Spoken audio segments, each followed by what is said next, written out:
তোমাদের সকলকে স্বাগত জানাচ্ছি। তোমাদের সবচেয়ে আজকের ডেটে তোমাদের সবচেয়ে প্রয়োজনীয় ক্লাস হলো জেনারেল নলেজের ক্লাস। কেন জেনারেল নলেজের ক্লাস? তুমি যে ধরনেরই এক্সামে বসতে যাচ্ছ না কেন, জেনারেল নলেজ এবং জেনারেল অ্যাওয়ারনেস কমন একটি সাবজেক্ট, কমন একটি সিলেবাস। তুমি এনি কম্পিটিটিভ এক্সামে তোমার এটা লাগবেই। আর জেনারেল নলেজ এমন একটা বিশাল বড় সিলেবাস যেটার কোনো কুল কিনারা নেই। যে কোনোখান থেকে জেনারেল নলেজ তোমাকে এক্সামে জিজ্ঞেস করতে পারে বা আসতে পারে, ঠিক আছে? সুতরাং আমরা প্রত্যেক দিন রাত্রি 9টার সময় জেনারেল নলেজের ক্লাস শুরু করছি। আপকামিং তুমি এসএসসি জিডি বলো, jail police, Tripura police constable, high court group D, Tripura tribal welfare, cooperative bank, TPSC, তাছাড়া স্পেশাল এক্সিকিউটিভ, এবং তুমি যে ধরনের এক্সামে বসতে যাচ্ছ না কেন, এই ক্লাসগুলো তোমাদের জন্য ভেরি ভেরি ইম্পর্ট্যান্ট এবং তোমাদেরকে একদম হেল্প করবে। এটা আমি তোমাকে 100% কনফার্ম দিয়ে বলতে পারি। তাছাড়া জিআরবিটির গ্রুপ ডি তোমরা দেখেছো, প্রথম যে ক্লাসটা আমরা 1 নম্বর ক্লাস করেছি, পরের দিনে জিআরবিটি গ্রুপ ডিতে এখান থেকে একটা কোশ্চেন জিজ্ঞেস করা হয়েছিল, ঠিক আছে? যদি আমি জিআরবিটি গ্রুপ ডির জন্য স্পেশালি ক্লাস নিই সকলের জন্য। সুতরাং তোমরা, এটাই আমি বলবো, প্রত্যেক দিন রাত্রি 9টার সময় তোমরা ক্লাসগুলো অ্যাটেন্ড করবে। সঙ্গে বিস্তারিত আলোচনা আমি যেটুকু সম্ভব আমি করব, ঠিক আছে? চলো, আর বাকি স্টাডি ম্যাটেরিয়ালস রিলেটেড যে কোনো কিছুর জন্য হোয়াটসঅ্যাপ নাম্বার রয়েছে আমার, সেই হোয়াটসঅ্যাপ নাম্বারে হোয়াটসঅ্যাপ করতে পারো। আর এসএসসি জিডির যে সিলেবাসটা, সেটা 20 ডিসেম্বর, 20 ডিসেম্বর আমরা দেব। তোমরা যারা নিতে চাও নিয়ে নেবে, ঠিক আছে? 4টি তোমাদের অধ্যায় রয়েছে, সবগুলো নোট আমরা একসঙ্গে দিয়ে দেবো, ঠিক আছে? চলো, নতুন দর্শক হয়ে থাকলে অবশ্যই চ্যানেলটিকে সাবস্ক্রাইব করে পাশের অল অপশনে বেলটিকে প্রেস করে রাখবে। আর আমাদের একটা প্লে লিস্ট বানানো আছে, আগের ক্লাসটা যারা দেখোনি অবশ্যই দেখে নেবে। চলো, আজকের প্রথম কোশ্চেনটা কি তোমরা অবশ্যই নোট করে নেবে এবং কমেন্টস করবে, অবশ্যই কমেন্টস করবে এবং নোট করে নিতে চেষ্টা করবে। পিডিএফ, অনেকে পিডিএফের জন্য কমেন্টস করছো, না পিডিএফ অ্যাভেলেবেল আমি রেডি করবো না, তোমরা নোট করে নেবে। চলো, 1 নম্বর কোশ্চেনটা কি দেখো, নিম্নলিখিত ভারতের নবীনতম পর্বতশ্রেণী কোনটি? নবীনতম পর্বতশ্রেণী, আমি বলছি বিগত 8-10 বছরে বিভিন্ন কম্পিটিটিভ এক্সামে যে কোশ্চেনগুলো এসেছে, এগুলোই তোমাদের সঙ্গে আমি আলোচনা করব। 1000 জিকে তোমাদেরকে প্রোভাইড করব, ঠিক আছে? চলো, সঠিক উত্তরটা কী হবে যারা জানো কমেন্টস করে জানাও। নিম্নলিখিত ভারতের নবীনতম পর্বতশ্রেণী কোনটি? ইয়াস, সঠিক উত্তর হয়ে যাবে হিমালয়। হিমালয় হলো ভারতের সবচেয়ে নবীনতম পর্বতশ্রেণী। ওকে, যারা এই নাম্বার কমেন্টস করেছো একদম সঠিক। তার সঙ্গে নবীনতম তোমরা জেনে গেছো, তার সঙ্গে প্রাচীনতম এটাও আমাদের জানতে হবে। ভারতের সবচেয়ে প্রাচীনতম পর্বতশ্রেণী কোনটি? যেহেতু নবীনতম পর্বতশ্রেণী এক্সামে আসে, সুতরাং প্রাচীনতম ও এক্সামে আসে, সেটাও আসতে পারে। তো সুতরাং প্রাচীনতম পর্বতশ্রেণী হলো আরাবল্লী। অপশন বিতে আছে, দেখবে আরাবল্লী। আরাবল্লী হলো ভারতের সবচেয়ে প্রাচীনতম পর্বতশ্রেণী কি? আরাবল্লী। ভারতের সবচেয়ে নবীনতম পর্বতশ্রেণী কি? হিমালয়। ঠিক আছে, আশা করি তোমরা আর ভুলবে না। ওকে, চলো নেক্সট কোশ্চেন দেখো। ক্লাসটি হেল্পফুল মনে হলে সকলে অবশ্যই একটি করে লাইক করে যাবে, ঠিক আছে? চলো, আগ্রা শহর কে নির্মাণ করেন? আগ্রা আমরা জানি, এ ধরনের কোশ্চেন আসে, বিভিন্ন কম্পিটিটিভ এক্সামে এসেছে। আগ্রা শহর কে নির্মাণ করেন? আগ্রা, ইয়েস, সিকান্দার লোদি। সিকান্দার লোদি আগ্রা শহর নির্মাণ করেন। তাহলে কবে করেন সেটাও আমাদের জানার দরকার। 1504, 1504 খ্রিস্টাব্দে সিকান্দার লোদি আগ্রা শহর প্রতিষ্ঠা করেন। ক্লিয়ার? ওকে, আশা করি মানে যেভাবে আমি ব্যাখ্যা করছি তোমরা এক্সামে আসলে মনে পড়ে যাবে, ভুলবে না। চলো, next question, important, very important question. Ramakrishna mission কে প্রতিষ্ঠা করেন? Very very very important question. Ramakrishna mission, Arya Samaj, Brahmo সমাজ, এগুলো কিন্তু কোশ্চেন আসে। যে কোনো তুমি অনেক কম্পিটিটিভ এক্সাম তোমরা দেখেছো, এ ধরনের কোশ্চেন আসে, এই কোশ্চেনগুলো এসেছে, ঠিক আছে? রামকৃষ্ণ মিশন কে প্রতিষ্ঠা করেন? আমরা সকলেই জানি বিবেকানন্দ। স্বামী বিবেকানন্দ রামকৃষ্ণ মিশন প্রতিষ্ঠা করেন, আমরা জানি, ঠিক না? চলো, কত খ্রিস্টাব্দে প্রতিষ্ঠা করেন? সেটা 1897, 1897, 1897 খ্রিস্টাব্দে স্বামী বিবেকানন্দ রামকৃষ্ণ মিশন প্রতিষ্ঠা করেন। আচ্ছা, যাদের ইংলিশ ভার্সন দরকার ইংলিশ ভার্সনটা দেখে নেবে। ওকে, চলো, তার সঙ্গে আমরা একটু রিলেটেড আলোচনা করে নিই, যেগুলো আমাদের এক্সামে আসে। আর্য সমাজ প্রতিষ্ঠা কে করেন? আর্য সমাজ, ভেরি ভেরি ইম্পর্টেন্ট। আর্য সমাজ হলো দয়ানন্দ সরস্বতী। দয়ানন্দ সরস্বতী আর্য সমাজ প্রতিষ্ঠা করেন, ঠিক আছে? চলো, তারপরে আছে কি ব্রাহ্ম সমাজ, সেটাও আসে। ব্রাহ্ম সমাজকে প্রতিষ্ঠা করেন? ব্রাহ্ম সমাজ প্রতিষ্ঠা করেন রাজা রামমোহন রায়। এখানে অপশনে নেই, বাট তোমরা নোট করে নিতে পারো বা শুনে নাও, এটাও আসে। ব্রাহ্ম সমাজকে প্রতিষ্ঠা করেন রাজা রামমোহন রায়। ক্লিয়ার? ওকে, চলো নেক্সট কোশ্চেন দেখো। দেখো, আমি প্রত্যেক দিন তোমাদের একটি কথা বলি, বিশেষ করে যে স্টাডি ম্যাটেরিয়ালস রিলেটেড, যে আমাদের থেকে বা আমার থেকে যে নোটগুলো তোমরা নিচ্ছ বিভিন্ন কম্পিটিটিভ এক্সামের, দেখো সেটা আমি আমার মতন করে রেডি করছি, তৈরি করে দিচ্ছি। হ্যাঁ, অ্যাকচুয়ালি আমি আমার বেটার দিতে আমি চেষ্টা করি। একদম তুমি যাই আমাকে বিশ্বাস করো না করো এটা বড় ফ্যাক্টর না, তবে আমি মানে 100% আমি দিতে চেষ্টা করি, এবং জেনুইন অথেন্টিক যেটি আমি পারি জানি এটাই আমি দিতে চেষ্টা করি। ঠিক আছে, আর আমি তো এত মানে অভিজ্ঞ না, বা আমি সব কিছু জানি। যদি আমি এত সব কিছু জানতাম তাহলে আজকের ডেটে আমিও একটি ভালো গ্র্যাজুয়েট র্যাঙ্কে চাকরি করতাম। বাট আমি এত এবিলিটি আমার মধ্যে নেই, বা এতটুকু লেভেলে আমি পৌঁছতে পারিনি, সেই জন্য আমি একটি সাধারণ গ্রুপ সির চাকরি করছি, এটা তোমরা সকলে জানো। ঠিক না? চলো যাই হোক, দিন দিন কাজ করছি, তোমাদের 5-7 বছর ধরে এই রিলেটেড এই সম্পর্কিত তোমাদের সঙ্গে কাজ করছি, ঘাটাঘাটি করছি, সব কিছু দেখছি, অভিজ্ঞতা আরও বেড়েছে, আরও বাড়বে। তোমাদের যেভাবে যেমন দিতে পেরেছি নেক্সট টাইম আরও বেটার দিতে পারবো। হ্যাঁ, তবে এটা শিওর, আমি এটা তোমাকে বিশ্বাস দিতে চাই যে আমি যেতটুকু পারি এর মধ্যে আমি বেটার দিতে চেষ্টা করি। ঠিক আছে, চলো, কোনো মানে ধোঁকাবাজি ধান্দাবাজি আমার কাছে তুমি 1%ও পাবে না। যারা এতদিন ধরে স্টাডি ম্যাটার্স আমার থেকে নিয়েছো, তোমরা এটা কনফার্ম যে দাদা পে করেছি কোনো দিন পাইনি, বা যে যা বলেছি আর উল্টা দিয়েছে এমন কখনো হয়নি। হ্যাঁ, অনেস্টলি কেউ বলতে পারবে না। ঠিক আছে, চলো নেক্সট কোশ্চেনটা কি দেখো। এ কথাটা কেন বলতে হয়েছে এটা যাই হোক, ভারতের কোন রাজ্যে কফি উৎপাদনে প্রথম স্থানে রয়েছে? ভারতের কোন রাজ্য কফি উৎপাদনে প্রথম স্থানে রয়েছে? কী হবে সঠিক উত্তর? দেখো ওই দিনকে আর কোশ্চেনটা যে 1 নাম্বার ক্লাসে একটি কোশ্চেন আমি নিয়ে এসেছি যে চন্দন কাঠের জন্য ভারতের কোন রাজ্য বিখ্যাত? সেটা কী ছিল? কর্ণাটক ছিল। তার সঙ্গে এই উত্তরটাকেও তোমাদেরকে আমি বলে দিয়েছিলাম, কফি উৎপাদনের জন্য ভারতের কোন স্থান প্রথম স্থানে রয়েছে? কর্ণাটক। ওই দিনকে আলোচনা করেছি, সেম কোশ্চেন আজকে এসেছে, কেননা বিভিন্ন প্রশ্ন কম্পিটিটিভ এক্সামের প্রশ্নই আমি উঠিয়ে আনছি তোমাদের জন্য। তাহলে ভারতের কফি উৎপাদনের প্রথম স্থান কী রয়েছে? কর্ণাটক। সেই সঙ্গে মনে রাখবে ওই দিনকে বলছি চন্দন কাঠের জন্য কিন্তু প্রথম স্থানে রয়েছে কি? কর্ণাটক। তার সঙ্গে তোমরা এটি মনে রাখবে যে উত্তরপ্রদেশ কিসের জন্য প্রথম স্থানে রয়েছে? উত্তরপ্রদেশ। ভারতের মধ্যে সবচেয়ে জনবহুল রাজ্য উত্তরপ্রদেশ। ওই দিনকে জিআরবিটের গ্রুপ ডিতে কোশ্চেনটা জিজ্ঞেস করেছে দুদিন আগে, ভারতের সবচেয়ে জনবহুল রাজ্য কোনটি? উত্তরপ্রদেশ। ঠিক না? আচ্ছা, তাহলে উত্তরপ্রদেশ রয়েছে ইক্ষু বা আখ। হ্যাঁ, ইক্ষু উৎপাদনে প্রথম স্থানে রয়েছে কি? উত্তরপ্রদেশ। সেই জন্য দেখবে উত্তরপ্রদেশ সেই হিউজ পরিমাণে চিনি পাওয়া যায়, চিনিতেও প্রথম স্থানে রয়েছে উত্তরপ্রদেশ। ঠিক আছে, সুগার। চলো নেক্সট কোশ্চেনটা কি দেখো, ফটোগ্রাফি তৈরি করতে কোন অ্যাসিড পাওয়া যায়? ফটোগ্রাফি তৈরি করতে কোন অ্যাসিড পাওয়া যায়? ফটোগ্রাফি তৈরি করতে কোন অ্যাসিড পাওয়া যায়?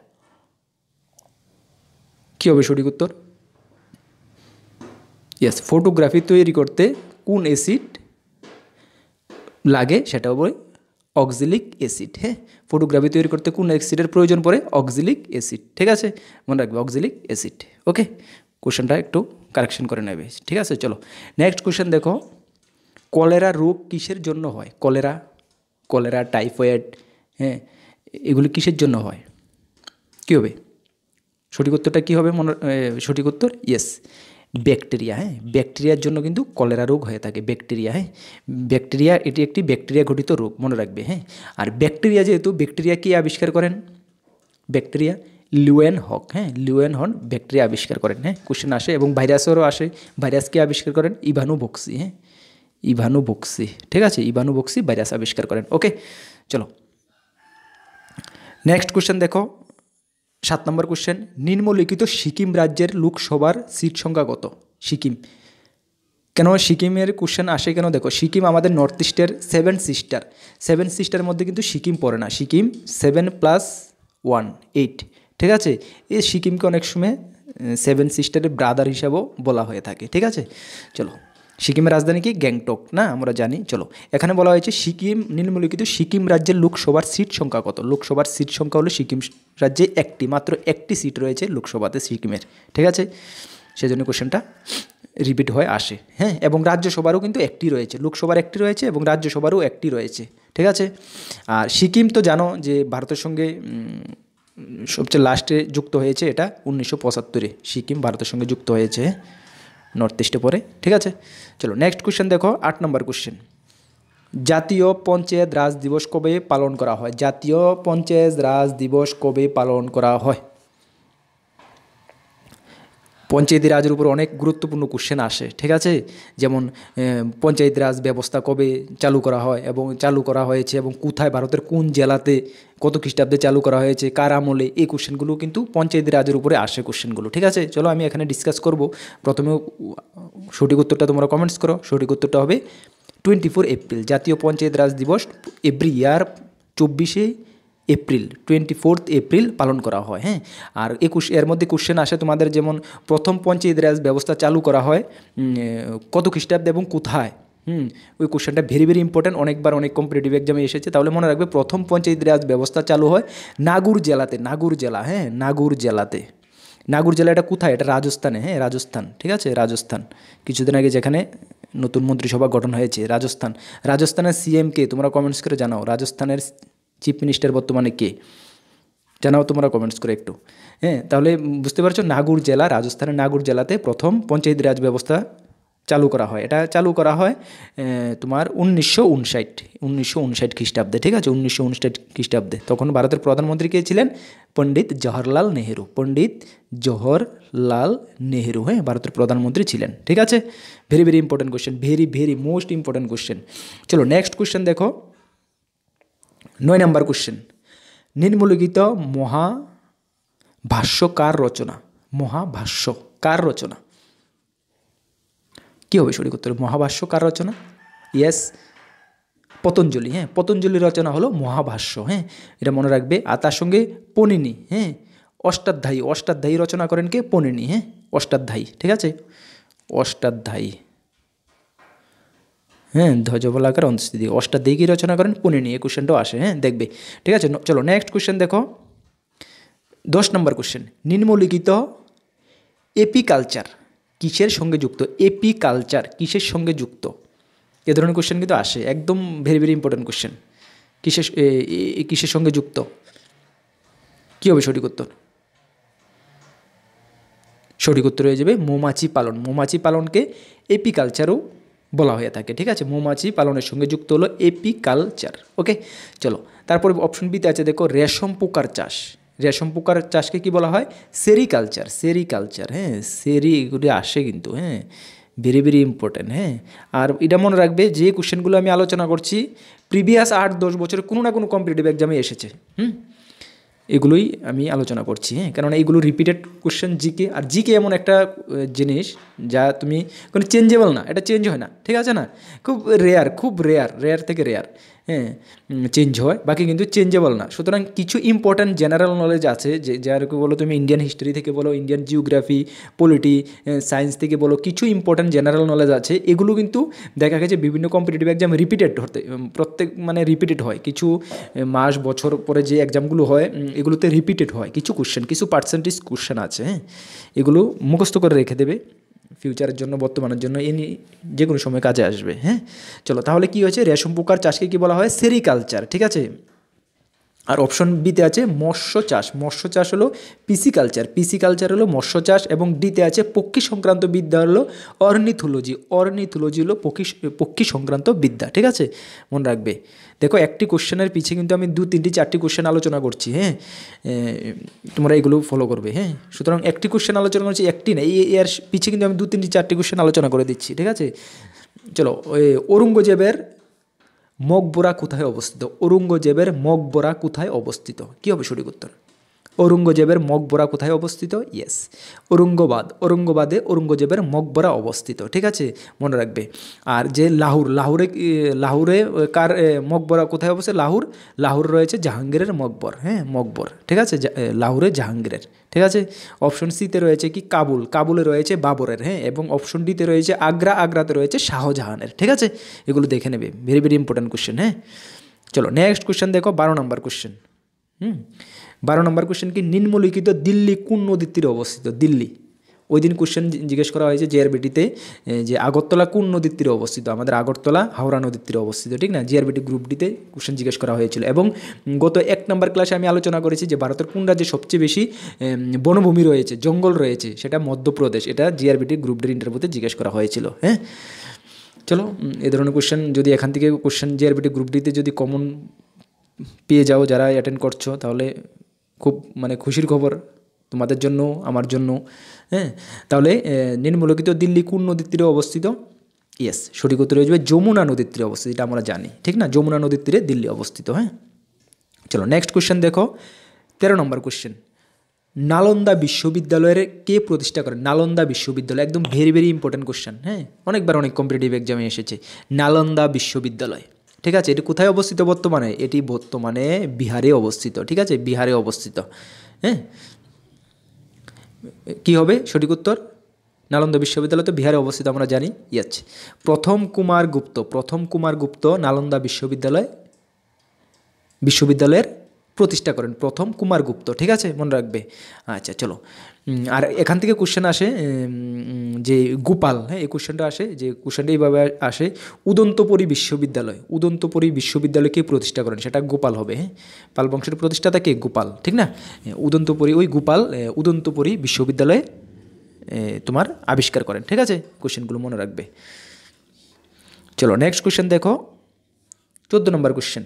বিশ্বের সবচেয়ে বড় নদী দ্বীপ মজুলি দ্বীপ কোন রাজ্যে অবস্থিত? বলে তার মানে আমরা পেয়েছি কি বিশ্বের সবচেয়ে বড় নদী দ্বীপ কোনটি?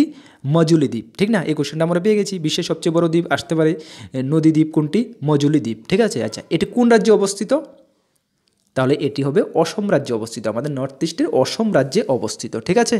ওকে, ভেরি ভেরি ইম্পর্টেন্ট কোশ্চেন। হ্যাঁ, চলো নেক্সট কোশ্চেন দেখো, 15 নম্বর কোশ্চেন। পাইরোমিটার যন্ত্রে নিম্নলিখিত কী পরিমাপ করা হয়? পাইরোমিটার যন্ত্রে কী পরিমাপ করা হয়? Very very important question. Pyrometer, cryometer এগুলো আসে। ক্রায়োমিটার যন্ত্রে কী পরিমাপ করা হয়? ক্রায়োমিটার, ইয়েস, পাইরোমিটার যন্ত্রে পরিমাপ করা হয় উচ্চচাপ, ঠিক আছে। উচ্চচাপ কোন যন্ত্রের সাহায্যে পরিমাপ করা হয়? পাইরোমিটার। তাহলে নিম্নচাপ কিসের মাধ্যমে পরিমাপ করা হয়? নিম্ন তাপমাত্রা, উচ্চতাপ, এখানে নিম্নতাপ কিসের সাহায্যে অটোমেটিক আমাদের মাথায় আসবে? সেটা হবে ক্রায়োমিটার। হ্যাঁ, ক্রায়োমিটার দুটো আসে। হ্যাঁ, উচ্চ তাপ হলে পাইরোমিটার উচ্চতাপ এবং নিম্নতাপ ক্রায়োমিটার। ওকে, চলো তাহলে আজকের ক্লাসে 15টা কোশ্চেন আলোচনা করেছি। অ্যাকচুয়ালি তো 15টা না, প্রত্যেকটার পিছে 2-3টা কোশ্চেন আলোচনা করেছি। আমি প্রত্যেকদিন তোমাদেরকে বলেছি, গত ক্লাসে 20টি কোশ্চেন নিয়ে এসেছিলাম। হ্যাঁ, যাই হোক আজকের ক্লাসে 15টি, এমনই 15-20টি কোশ্চেন প্রত্যেকদিন নিয়ে আসবো, মেন কোশ্চেন, এবং তার সঙ্গে 2 থেকে 3টা কোশ্চেন আমি আলোচনা করব এক্সট্রা। সুতরাং প্রত্যেক দিন আমার টার্গেট থাকবে যে 45 থেকে 50টা কোশ্চেন তোমাদেরকে দেওয়ার জন্য। ওকে, তাহলে আশা করি ক্লাসটি তোমাদের হেল্পফুল মনে হয়েছে। আবারও বলছি, এসএসসি জিডির তোমরা সাজেশন সেট 20 নভেম্বর, আগামী 20শে ডিসেম্বর তোমরা পেয়ে যাবে। আমাদের হোয়াটসঅ্যাপ নাম্বারে যোগাযোগ করে নিয়ে নেবে। WhatsApp number 9612998930। প্রত্যেকটি ভিডিও ডেসক্রিপশানে আমাদের রয়েছে, তাছাড়া এখানে রয়েছে, তোমরা নোট করে নিতে পারো। তাছাড়া যে কোনো এক্সাম রিলেটেড স্টাডি ম্যাটেরিয়ালসের জন্য যোগাযোগ করতে পারো। বাট এখনও অন্যান্য কিছুর হাইকোর্ট গ্রুপ ডি রেডি হয়নি, TWS-এর দেব, কোঅপারেটিভ ব্যাংকের রেডি হয়নি। হ্যাঁ, বাকি জেল পুলিশ, ত্রিপুরা পুলিশের যখনই এক্সাম ডিক্লেয়ার হবে, আমরা কিছু তো রেডি আছে আমাদের কাছে, বাকিগুলো কমপ্লিট করে আপডেট করে তোমাদেরকে দিয়ে দেবো, ঠিক আছে। তাহলে best of luck, Jai Hind, Vande Mataram.